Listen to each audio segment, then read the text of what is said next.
Pakistani jail में बंद हिंदुस्तानी शहरी कुलभूषण जाधव को पाकिस्तान ने कल दूसरा काउंसलर एक्सेस तो दिया, लेकिन यह महज दिखावा ही साबित हुआ। वजारत खारजा ने कुलभूषण से अफसरों की मुलाकात की जानकारी साझा की है। वजारत खारजा ने कहा है कि यह बिना शर्त और बिना रुकावट वाली मुलाकात नहीं थी। कुलभूषण के चेहरे पर तनाव साफ दिख रहा था। मुलाकात के दौरान पाकिस्तानी अफसर पास ही मौजूद थे और उनका रवैया धमकी भरा और डराने वाला था। कानूनी नुमाइंदगी के लिए कुलभूषण की मंजूरी के लिए उनके दस्तखत लेने से हिंदुस्तानी अफसरान को रोका गया। मुलाकात के दौरान पाकिस्तान ने अंग्रेजी में बात करने की भी शर्त रखी थी। ऐसे माहौल, हालात और बर्ताव को देखकर हिंदुस्तानी अफसरान अपनी मुखालिफत दर्ज कराकर वापस लौट आए। वाज़ेह हो कि कुलभूषण जाधव को मार्च 2016 में पाकिस्तान ने गिरफ्तार किया था। पाकिस्तान का दावा था कि जाधव को बलूचिस्तान से गिरफ्तार किया गया। भारत ने इसे खारिज करते हुए कहा था कि जाधव को ईरान से अगवा किया गया है। 2017 में पाकिस्तान की मिलिट्री कोर्ट ने जाधव को जासूसी के इल्जाम में फांसी की सजा का ऐलान किया। इसके खिलाफ भारत ने 2017 में ही इंटरनेशनल कोर्ट ऑफ जस्टिस में अपील दायर की। आईसीजे ने जुलाई 2019 में पाकिस्तान को जाधव को फांसी न देने और सजा पर नजरसानी करने के अहकाम जारी किए। तब से अब तक पाकिस्तान ने इस पर कोई फैसला नहीं लिया है। हालांकि कुलभूषण जाधव की मां और बीवी से मुलाकात और 2 बार काउंसलर एक्सेस दिया गया, लेकिन हर बार रवैया और नीयत दोनों में खोट नजर आया। ऐसे में सवाल उठता है कि कुलभूषण मामले में पाकिस्तान की सोच गैर यकीनी और अड़ंगा डालने वाली ही रही है। तीसरे काउंसलर एक्सेस में भारत का लाहे अमल क्या होगा कि पाकिस्तान अपनी हरकत न दोहराए। पाकिस्तान कहता कुछ है और करता कुछ है, हम बार बार उस पर कैसे भरोसा कर लेते हैं, यह भी एक सवाल है। यह भी साफ करने की जरूरत है कि Pakistan international court of justice के फैसले पर अमल करने में क्यों आनाकानी कर रहा है। कुलभूषण जाधव की बाहिफाजत मुल्क वापसी कब और कैसे हो सकती है, इन्हीं सवालों के साथ आज के मुद्दा में हम बात करेंगे। इस दौरान हमारे साथ खास मेहमान भी होंगे, लेकिन उससे पहले देख लेते हैं यह खास रिपोर्ट।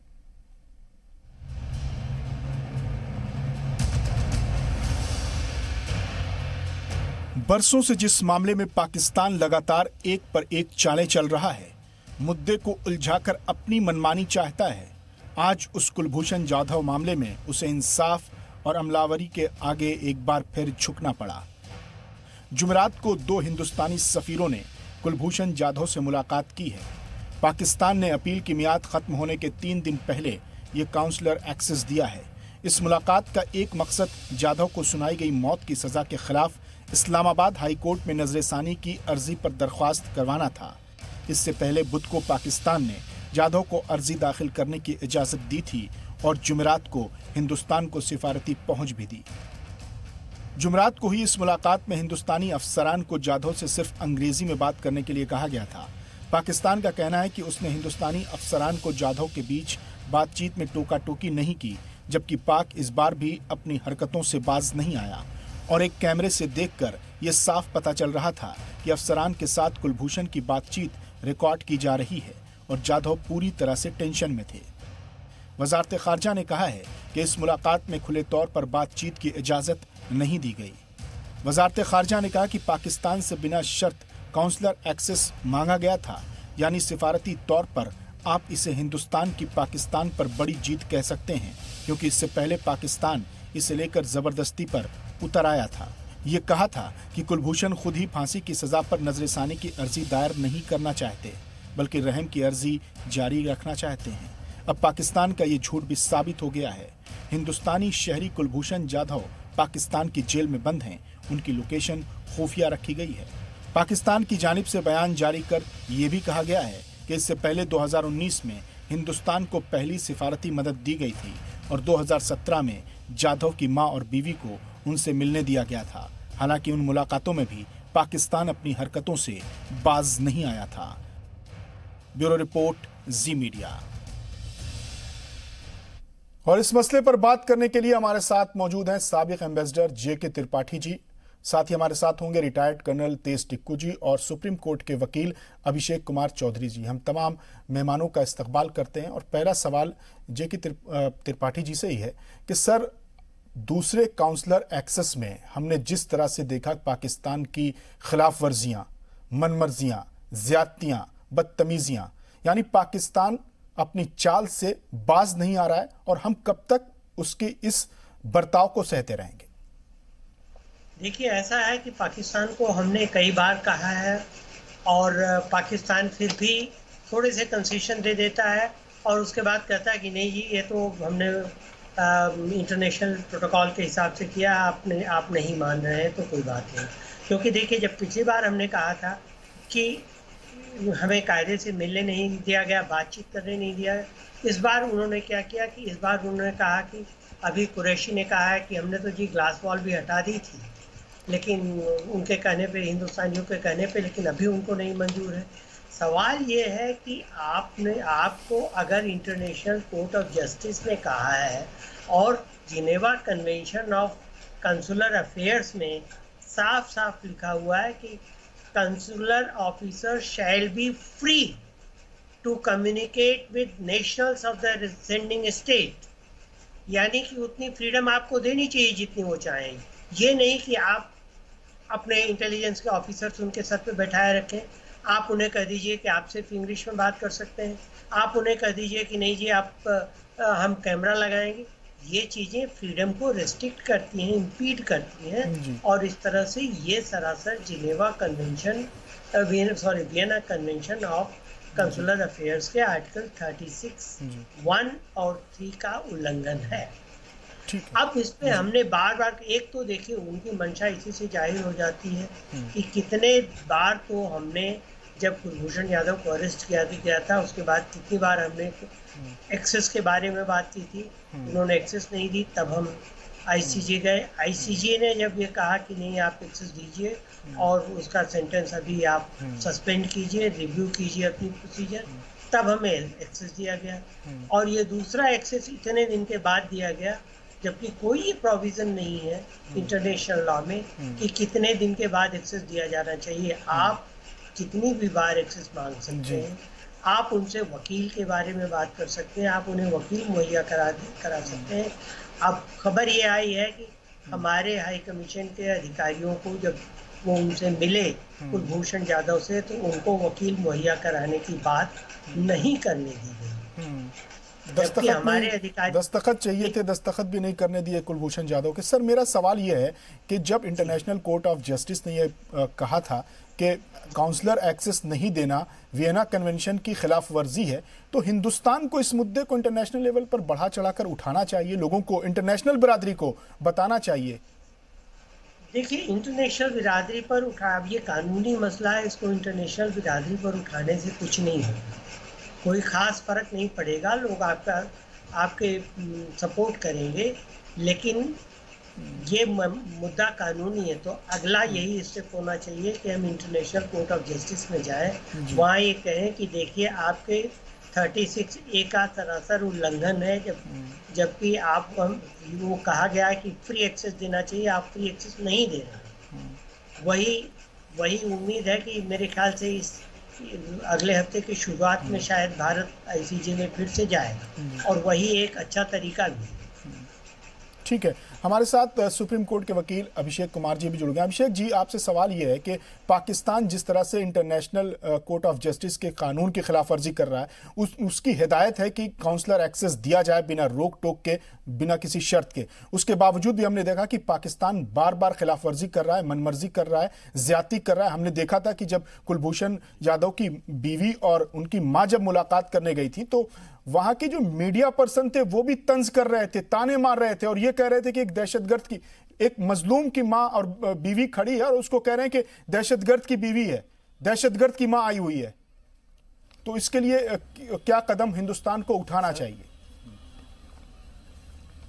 सर, इसमें बिल्कुल पाकिस्तान की इमेज एकदम खराब हो रही है, क्योंकि काउंसलर एक्सेस जो है आर्टिकल 36 वियना कन्वेंशन के तहत है।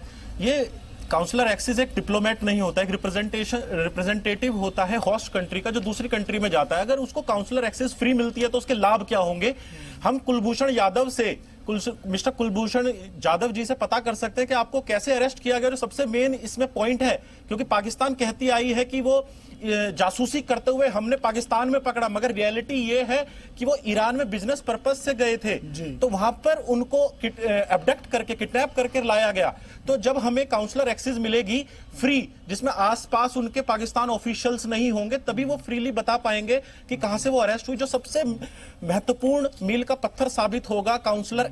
इसीलिए पाकिस्तान डर रहा है फ्री काउंसलर एक्सेस देने में, क्योंकि कुलभूषण जाधव जी को अपने कानूनी अधिकार वो बता सकता है काउंसलर कि आप ये रेमेडीज एग्जॉस्ट कर सकते हैं, यहां आप अपील डाल सकते हैं। उनको कुछ भी नहीं पता। मिलिट्री कोर्ट ने क्लोज रूम में जो कानून का ज्ञान भी नहीं रखते, उन जजों ने मौत की सजा सुना दी। ये सारे पॉइंट्स जब हमने रखे, हमारे माननीय हरीश साल्वे साहब ने आईसीजे में, और वहां हमें जीत प्राप्त हुई, और वहां पर ही इंटरनेशनल कोर्ट ऑफ जस्टिस ने निर्णय लिया और उनकी फांसी को स्टे कर दिया, और तुरंत ये कहा गया कि फ्री काउंसलर एक्सेस मिले, जिसमें 3 कंडीशन फॉलो होंगी: अनइंटरप्टेड, आपकी अनकंडीशनल, और बिना किसी रोक टोक के और बिना किसी कंडीशंस के साथ। अभी जो सेकंड काउंसलर मीटिंग हुई उसमें सारे ऑफिशियल साथ खड़े थे, कैमरे लगे हुए थे, तो ये कहीं ना कहीं वियना कन्वेंशन का उल्लंघन है, जिसमें भारत आर्टिकल 94 यूएन चार्टर के तहत जा सकता है, जो एक्सपोज करेगा पाकिस्तान को, क्योंकि काउंसलर एक्सेस से ही हमें पता चलेगा वो अरेस्ट कहां पे हुए। तो बिल्कुल पाकिस्तान का चेहरा बेनकाब हो जाएगा, इसलिए फ्री काउंसलर एक्सेस नहीं मिल रही। इसीलिए जो वियना कन्वेंशन, जिसका पाकिस्तान हिस्सा है, भारत हिस्सा है, पूरा उल्लंघन आर्टिकल 36 का यहां पर हो रहा है। और आज हमें थर्ड एक्सेस मिली है कि काउंसलर एक्सेस को मिलने दिया जाएगा। देखना यह है कि क्या वो कंडीशंस को जो ICJ international court of justice, जिन 10 जजों ने निर्णय सुनाया है और स्टे किया है उनके एग्जीक्यूशन का, क्योंकि बिल्कुल वो निर्दोष हैं, क्योंकि उनको ईरान में अडेप्ट किया गया, ना कि वो कहीं जासूसी करते हुए पाकिस्तान में पाए गए। तो कहीं ना कहीं काउंसलर एक्सेस अगर उन्हें मिलती है तो वो बता सकते हैं कि कहां उन्हें अरेस्ट किया गया, और उनके लीगल राइट्स हम उन्हें बता सकते हैं कुलभूषण यादव जी को कि आप यहां अपील करिए। क्लोज रूम मिलिट्री कोर्ट ने उनको, जो एक मिलिट्री कोर्ट केवल मिलिट्री पर्सनल्स के लिए है, यहां पहली बार ऐसा हुआ है कि मिलिट्री कोर्ट एक सिविलियन को, जो भारत का सिविलियन है, उसे मौत की सजा सुना देती है, और वो भी केवल स्पेशल एक अमेंडमेंट लाकर अपने संविधान में, केवल कुलभूषण जाधव जी के लिए। तो कहीं ना कहीं पाकिस्तान बिल्कुल एक्सपोज है इस केस में। त्रिपाठी जी, आपसे सवाल ये है मेरा कि कुलभूषण जाधव के मामले में जिस तरह से पाकिस्तान ने लंबी चौड़ी कहानी और स्टोरी गढ़ी है मनगढ़ंत, आपको लगता है कि उससे पाकिस्तान को कब चेहरा जो है वो इंटरनेशनल लेवल पर बेनकाब होने वाला? और इंटरनेशनल कोर्ट ऑफ जस्टिस में जिस तरह से अभी तक जितने भी फैसले हुए भारत के हक में है, तो पाकिस्तान इसीलिए डर रहा है, इसीलिए वो अड़ंगा लगा रहा है, इसीलिए वो आनाकानी कर रहा है, इसीलिए काउंसलर एक्सेस में वो हर बार ज्यादतियां कर रहा है। देखिए, बिल्कुल इंटरनेशनल कोर्ट ऑफ जस्टिस के फैसले के प्रति पाकिस्तान का ये व्यवहार जो है वो उसने उसको ऑलरेडी नकाब कर दिया है। विश्व जनमत जानता है कि पाकिस्तान कैसे इस मामले में बिहेव कर रहा है। शुरुआत में ही जब आईसीजे में ये मामला गया था तो पाकिस्तान ने अपनी पहली ऑब्जेक्शन ये उठाई थी कि कोर्ट को इस चीज़ को सुनने का अधिकार नहीं है, क्योंकि 2008 के भारत पाकिस्तान के दौरान हुए एक समझौते के हिसाब से ये चीज़ें जो है जासूसी के कार्य में लिप्त होने वाले गिरफ्तारियों के बारे में ये चीज़ें नहीं लागू होंगी। लेकिन भारत ने उसका पुरजोर प्रतिरोध किया, और आईसीजे ने भी माना। इवन 15 न्यायाधीशों में से बाकी सब चीज़ों पे 14 न्यायाधीश एक मत थे। एक 15वां जो एडहॉक न्यायाधीश था पाकिस्तान का, मिस्टर गिलानी, उन्होंने ये नहीं माना। लेकिन पहली चीज की jurisdiction international court of justice का है इस मामले में, इस चीज को 15 के 15 जजों ने माना है। यानी वहीं से पाकिस्तान की पोल खुलनी शुरू हो गई, जब पाकिस्तान ने ये कहा कि हम नहीं मानते कि आपका जुरिस्डिक्शन है इस मामले में, और कोर्ट ने साफ कर दिया कि नहीं, जुरिस्डिक्शन हमारा है। और उसके बाद बाकी मुद्दों पर कि काउंसलर एक्सेस दिया जाए, 15 में से 14 जजों ने, बस पाकिस्तानी जज को छोड़ के, इस मामले में भारत का पक्ष लिया है। तो पाकिस्तान तो पहले ही बेनकाब हो चुका है। लेकिन जैसे मैं कह रहा हूँ कि लोग जानते हैं कि फला बदमाश है, लेकिन उस बदमाश की गिरफ्तारी जो है वो कानून के हिसाब से होती है या कार्रवाई कानून के हिसाब से होती है। तो अब ये चीज अब कानून के हिसाब से ही होनी है।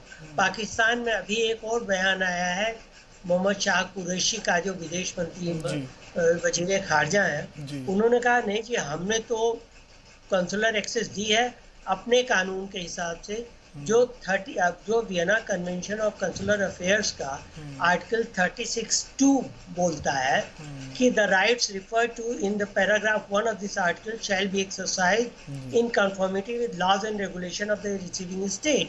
तो हमने अपने लॉज एंड रेगुलेशन के हिसाब से किया है, लेकिन वो कुरैशी साहब आधी बात कह गए, पूरी इन्होंने नहीं बताई जानबूझ, क्योंकि इसी के बाद ये करता है, ये लॉ करता है, ये provision subject to the proviso that the said law and regulations must enable, सुनिएगा, full effect to be given to the purpose for which the rights accorded under this articles are intended। मतलब इस article में जो rights दिए गए हैं किसी भी अभियुक्त को या पकड़े गए व्यक्ति को, उसके सारे राइट्स को पूरी तरह लागू करने के लिए ही ये होगा। भले ही आप किसी देश की लॉ के हिसाब से चल रहे हो, लेकिन वो लॉ भी ये काम करना चाहिए उसको कि वो इस आर्टिकल में भी सारे अधिकारों को लागू करना चाहिए। वो नहीं किया है पाकिस्तान ने। पाकिस्तान यहाँ पे आधा सच बता करके, आधी बात बता करके और दुनिया को गुमराह करना चाह रहा है। अभिषेक जी, आपसे सवाल है मेरा कि आप सुप्रीम कोर्ट के वकील हैं, कानून की समझ है, बारीकी से आप समझते होंगे। मेरा सवाल ये है कि कुलभूषण जाधव को ईरान से अगवा किया गया, स्टोरी बनाई गई कि बलूचिस्तान में वो टेरर एक्टिविटी में शामिल थे। जो आर्मी की अदालत है वो कैसे काम करती? क्या कुलभूषण जाधव की भी दलील के लिए कोई वकील वहां मुहैया कराया गया, या एक साल में आनन फानन में अपनी तरफ से एक तरफा अपनी ही अदालत है, अपना ही इंसाफ है, अपना ही तराजू है, अपना ही फैसला है? इस तरह क्या हुआ होगा, मैं ये जानना चाहता हूँ। सर एक बेहतरीन आपने एक सवाल किया कि बंद कमरे में क्या हुआ होगा। सर जो मिलिट्री कोर्ट है जो पाकिस्तान की थी, उसमें हरी सालवे साहब हमारे सीनियर एडवोकेट साहब माननीय जो थे, उन्होंने 1 रुपए में ये केस लड़ा जो काबिल तारीफ था। तो उन्होंने दलील रखी कि मिलिट्री कोर्ट में जो जजेस थे ना वो कानून के ज्ञाता थे, ना उन्हें कानून की समझ थी, वो केवल एक हैरार्की, जैसे मेजर कर्नल, उस हैरार्की से वो जज बन गए और उन्होंने क्लोज्ड कमरे के अंदर उन्हें गिल्टी करार दिया। वहां पर कोई अपील का, उन्हें कोई रिव्यू का, किसी भी तरीके का उन्हें कोई भी कानूनी जो एक अपनी इनोसेंस प्रूफ करने का तरीका होता है वो नहीं बताया गया। और सिविलियन को मिलिट्री कोर्ट, साफ अपने वर्ड उसमें साफ है, मिलिट्री कोर्ट, मिलिट्री की कोर्ट, ना कि वो कोर्ट जो सिविलियन को भी सजा दे सके। तो यहां पर पाकिस्तान की जो मिलिट्री कोर्ट थी उसने एक सिविलियन को सजा सुनाई मौत की, जो अपने आप में दर्शाती है ये केवल आपके 1 या 2 साल के लिए ये मिलिट्री कोर्ट बनी थी। और उनके लिए बनी थी जो पेशावर में स्कूल में जो अटैक हुआ था तो 154 बच्चे मारे गए थे, तो उनके लिए मिलिट्री कोर्ट बनी थी। मगर उसको ये एक्सटेंड कर कुलभूषण जाधव वाले केस को भी हमारे को इसमें लेके आ गए और बिना किसी डॉक्यूमेंट्री, बिना किसी एविडेंस के एक तरफा और बहुत स्पीडियल ट्रायल, बहुत सुपर फास्ट ट्रायल कर गिल्टी करार कर और उनको सेंटेंस ऑफ डेथ करार दिया, जिसको हमने अपील करी और वो स्टे आईसीजे ने लगाया है। और इंटरनेशनल कोर्ट ऑफ जस्टिस के भी निर्णय को पाकिस्तान बिल्कुल भी नहीं मान रहा है। हमारा आर्टिकल 94 यूएन चार्टर का साफ है कि इंटरनेशनल कोर्ट ऑफ जस्टिस के निर्णय को अगर कोई कंट्री नहीं मानता है तो हम तुरंत उसकी पिटीशन यूएन चार्टर के तहत डाल सकते हैं और बाइंड कर सकते हैं उस स्टेट को कि वो ओब्लाइज करे इंटरनेशनल कोर्ट ऑफ जस्टिस के डिसीजन को, जो कहता है कि काउंसलर एक्सेस मिले, जो उसको काउंसलर एक्सेस भी नहीं मिल रही, जो वियना कन्वेंशन का पार्ट है, जो साफ दिखा रहा है कि पाकिस्तान इस केस में बेनकाब हो चुका है। और अगर काउंसलर एक्सेस इसमें अब जो मिलेगी थर्ड, जिसमें फ्री उनको एक्सेस मिलेगी, उसमें एक्सपोज हो जाएगा कि उनको कहां से अरेस्ट हुई। और प्लस हमारे जो काउंसलर हैं, जो एक डिप्लोमेट नहीं होते, एक रिप्रेजेंटेटिव होते हैं, वो उनको उनके लीगल राइट, उन्हें कहां अपील करनी है, किस तरीके की उन्हें रिव्यू फाइल करनी है, उन्हें किसी भी कानून से, एक जो नेवल ऑफिसर हमारे भारत का रिटायर होकर जो बिजनेसमैन बना, बिजनेस के सिलसिले में जो ईरान गया और वहां से आप उसको एब्डक्ट और अरेस्ट कर लेते हैं और उसे एक जासूस कहकर उसको अरेस्ट करके मौत की सजा सुना देते हैं, जो बिल्कुल सरासर गलत है। और ऐसे कितने ही केसेस पाकिस्तान के बेनकाब हो रहे हैं और इस केस में भी पूरा पाकिस्तान एक्सपोज है, जो दिख रहा है कि एक काउंसलर एक्सेस भी वो नहीं दे पा रहा, जो इंटरनेशनल कोर्ट ऑफ जस्टिस का डिसीजन है, जो 10 जजों ने दिया है तो बिल्कुल जो एक्सपोज पाकिस्तान हो रहा है इस केस में। बिल्कुल, और हिंदुस्तान ने आज ये बयान भी जारी किया है। सर त्रिपाठी जी आपसे इसका जवाब लेंगे। हिंदुस्तान ने आज कहा है कि इंटरनेशनल कोर्ट ऑफ जस्टिस के तहत जो अधिकार, जो हुकूक मिले हैं, उसको भी इस्तेमाल करने से रोका गया है। वह फिलहाल मैं आपको रोकूंगा। वजीर आजम नरेंद्र मोदी यूनाइटेड नेशन में खिताब कर रहे हैं digital our common goals. However, multilateralism needs to represent the reality of the contemporary world. Only reform multilateralism with a reform United Nations as its center can meet the aspirations of humanity. Today, while celebrating 75th years of the United Nations, let us pledge to reform the global multilateral system to enhance its relevance, to improve its effectiveness, and to make it the basis of a new type of human-centric globalization. The United Nations was originally born for the furies of the Second World War. Today, the fury of pandemic provides the context for its rebirth and reform. Let us not lose this chance. Excellencies, India has been elected to the United Nations Security Council at this very important time. With our deep commitment to maintaining global harmony, to improving social economic equity, and to preserving nature's balance, India will play its role in full support of the UN agenda. Namaskar. Thank you very much. Thanks.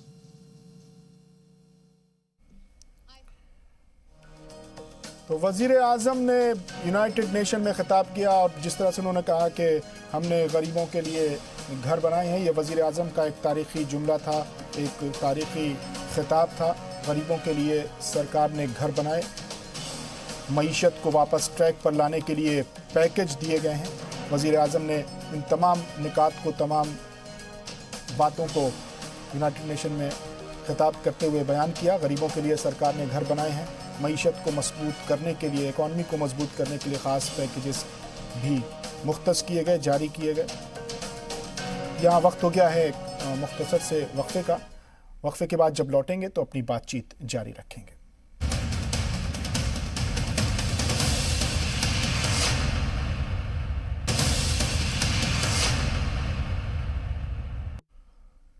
वक्फे के बाद एक बार फिर आपका इस्तकबाल है। आज हम बात कर रहे हैं कि कुलभूषण मामले में पाकिस्तान की नापाक नीयत जग जाहिर हो चुकी है। इसको और बड़े लेवल पर इंटरनेशनल बरादरी में एक्सपोज करने की ज़रूरत है। इस मौजू पर बात करने के लिए हमारे साथ दो खास मेहमान हैं। हमारे साथ साबिक एम्बेसडर जे.के. त्रिपाठी जी हैं और सुप्रीम कोर्ट के lawyer Abhishek Kumar ji.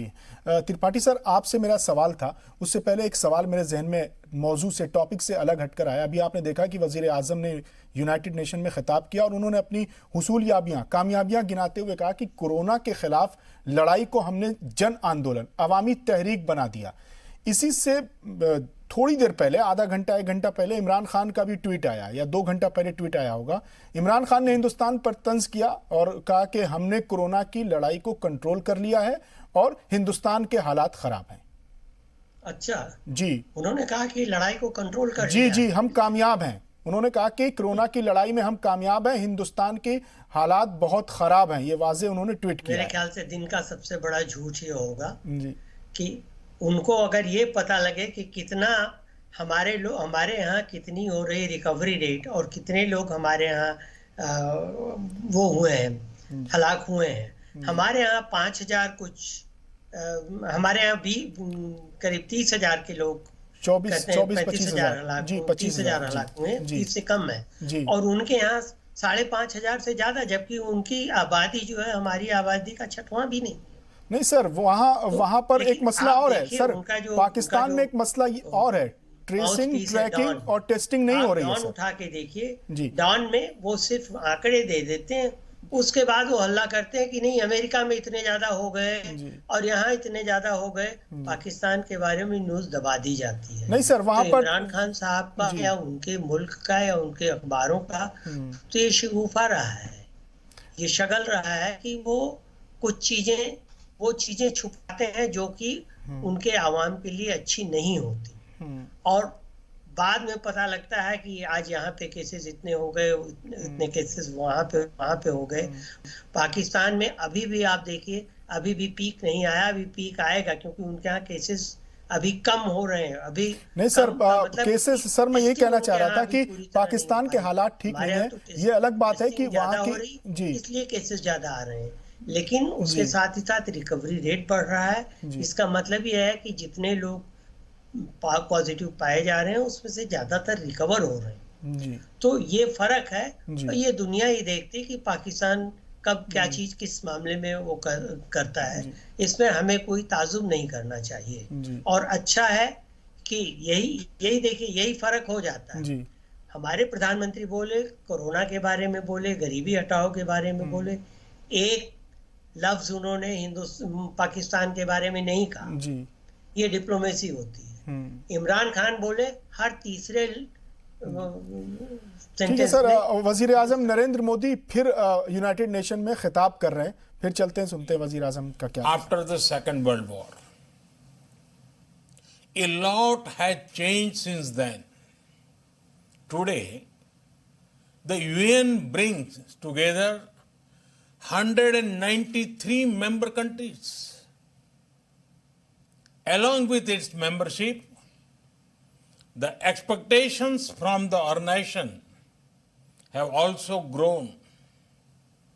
At the same time, multilateralism is facing many challenges today. Excellencies, from the very beginning, India has actively supported the Union's development work and ECOSOC. The first president of ECOSOC was an Indian. India also contributed to shaping the ECOSOC agenda, including the Sustainable Development Goals. Today, through our domestic efforts, we are again playing a salient role in achieving Agenda 2030 and the Sustainable Development Goals. We are also supporting other developing countries in meeting their Sustainable Development Goals. Excellencies, India is home to 1/6 of humanity.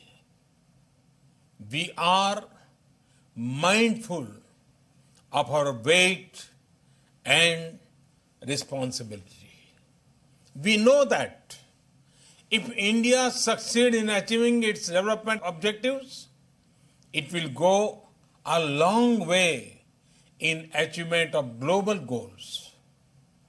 And so we have taken whole of society approach by engaging our states, our local governments, our civil society, communities, and our people. Our motto is Sabka Saath, Sabka Vikas, Sabka Viswas, meaning together everyone's growth with everyone's trust.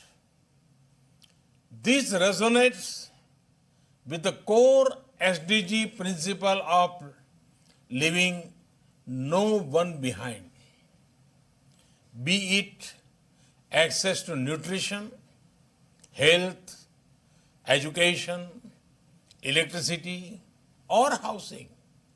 We are making great progress through our inclusive programs. Excellencies, last year we celebrated the 150th birth anniversary of the father of our nation, Mahatma Gandhi, by achieving full sanitation coverage in our 600,000 villages. In 5 years, we built over 110 million household toilets, which improved our rural sanitation cover from 38% to 100%. Our massive awareness generation programs are empowering our women. We have achieved gender parity in elementary and secondary education.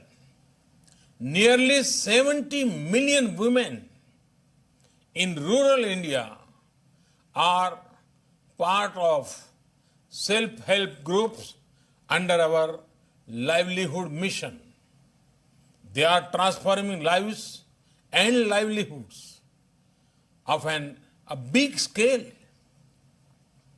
Over 1 million women are elected representatives of our local governments, leading the process of participatory development. In the last 6 years, we opened 400 million bank accounts for the unbanked, out of which 220 million are owned by women. We have leveraged the power of technology for financial inclusion. This is based on the trinity of a unique identity number, a bank account, and a mobile connection for everyone. It has allowed us to make direct benefit transfer of $150 billion to over 700 million persons. Our food security program reached 830 million citizens. Our Housing for All program will ensure that every Indian will have a safe and secure roof over her head by 2022, when India completes 75th year as an independent nation. By then, 40 million new homes would have been made under this program, more than the total number of households in many countries. Today, our Ayushman Bharat scheme is the world's largest health protection program, covering 500 million individuals. In the fight against COVID, our grassroots health system is helping India ensure one of the best recovery rates in the world. We are also on track to remove TB by 2025. Other developing countries can learn from the scale and success of India's development programs. And for the technologies and innovations we have deployed, it is this realization that underpins India's own development partnership with the Global South.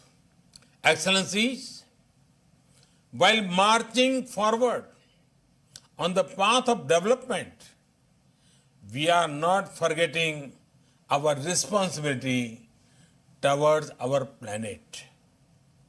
Over the past few years, we have reduced 38 million tons of carbon emissions annually. This was achieved by electrifying our villages, providing clean cooking fuel to 80 million poor households, and introduction of energy efficient measures. We have set a target to install 450 gigawatt of renewable energy and restore 26 million hectares of degraded land by 2030. We have an age-old tradition of living in harmony with nature. We launched one of the largest campaigns for cleanliness and discourage usage of single-use plastic. Internationally, our initiative to set up the International Solar Alliance was a practical manifestation of climate action. Similarly, the Coalition of Disaster Resilience Infrastructure brings together all relevant stakeholders for a comprehensive approach. We have always prided ourselves as the first responder in our region, a friend in need, be it earthquakes, cyclones, Ebola crises, or any other natural or man-made crisis. India has responded with speed and solidarity. In our joint fight against COVID, we have extended medical and other assistance to over 150 countries. We also helped create a SARC COVID emergency fund in our neighborhood. Excellencies, the COVID-19 pandemic has severely tested the resilience of all nations. In India, we have tried to make the fight against the pandemic a people's movement by combining the efforts of government and civil society. We have given the highest priority to reach benefits to poor households. We have announced a package of more than $300 billion. It will bring the economy back on track, build modern infrastructure, and put in place a technology-driven system. We have put forward a vision of Atmanirbhar Bharat, a self-reliant and resilient India integrated with the global economy. Excellencies, India firmly believes that the path to achieve sustainable peace and prosperity is through multilateralism. As children of planet Earth, we must join hands to address our common challenges and achieve our common goals. However, multilateralism needs to represent the reality of the contemporary world. Only reform multilateralism with a reform United Nations as its center can meet the aspirations of humanity. Today, while celebrating 75th years of the United Nations, let us pledge to reform the global multilateral system to enhance its relevance, to improve its effectiveness, and to make it the basis of a new type of human-centric globalization. The United Nations was originally born for the furies of the Second World War. Today, the fury of pandemic provides the context for its rebirth and reform. Let us not lose this chance. Excellencies, India has been elected to the United Nations Security Council at this very important time. With our deep commitment to maintaining global harmony, to improving social economic equity, and to preserving nature's balance, India will play its role in full support of the UN agenda. Namaskar. Thank you very much. Thanks.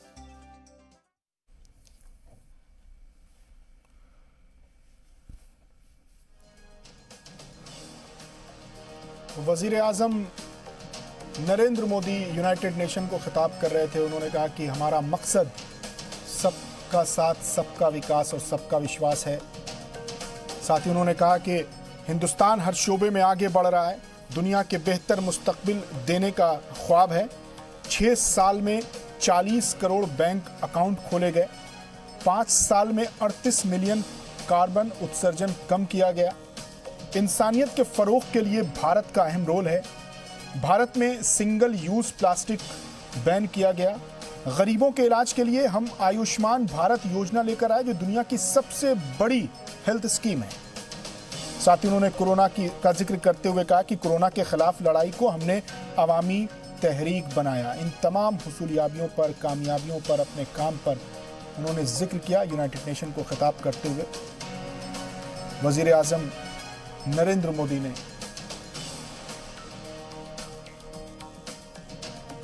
यहां वक्त हो गया एक मुख्तसर से वक्फे का, जल्द हाजिर होते हैं।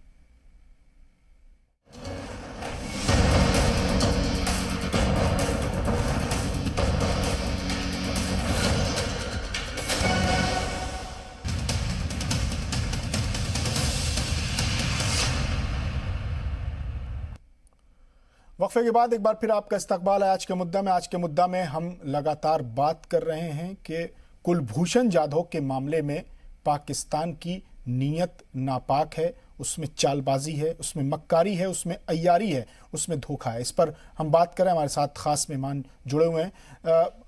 अभिषेक सर, आपके पास आना चाहूँगा मैं कि अभी हमने देखा कि जिस तरह से उसने काउंसलर एक्सेस में जिस तरह से अपनी वादा खिलाफी की, और जब माँ और बीवी गई तो भी उसका रवैया जग जाहिर था। अब जो ये तीसरा काउंसलर एक्सेस उसने कहा है कि उस शर्तों के साथ उसने रजामंदी जाहिर की है, हिंदुस्तान के कड़े रुख के बाद वो झुका है, तो अब तीसरे काउंसलर एक्सेस के वक्त हिंदुस्तान का क्या प्लान ऑफ एक्शन होना चाहिए, क्या लाहे अमल होना चाहिए? क्योंकि पाकिस्तान की बातों पर भरोसा नहीं किया जा सकता। वो दगाबाज है, वो धोखेबाज है, वो पीठ में छुरा भोंकने वाली नीयत से काम करता है। सर, आपका बहुत अच्छा सवाल है, और सर इसका उत्तर भी सभी को पता है कि तीसरी बार भी अगर माना है तो उसमें भी जरूर कुछ अड़चने आएंगी, क्योंकि इंटरनेशनल कोर्ट ऑफ जस्टिस ने अपने निर्णय में 3 चीजें मानी जो पाकिस्तान को न्यूड कर चुकी है, नंगा कर चुकी है कि वो कितना बेगैरत देश है। पहला ये कि उसने जब अरेस्ट किया कुलभूषण जाधव जी को, तो उसमें बहुत लंबा समय के बाद हमारे देश को बताया कि हमने आपके सिविलियन को अरेस्ट कर रखा, जो तुरंत तत्काल बताया जाता एम्बेसी को, जो इसमें नहीं हुआ।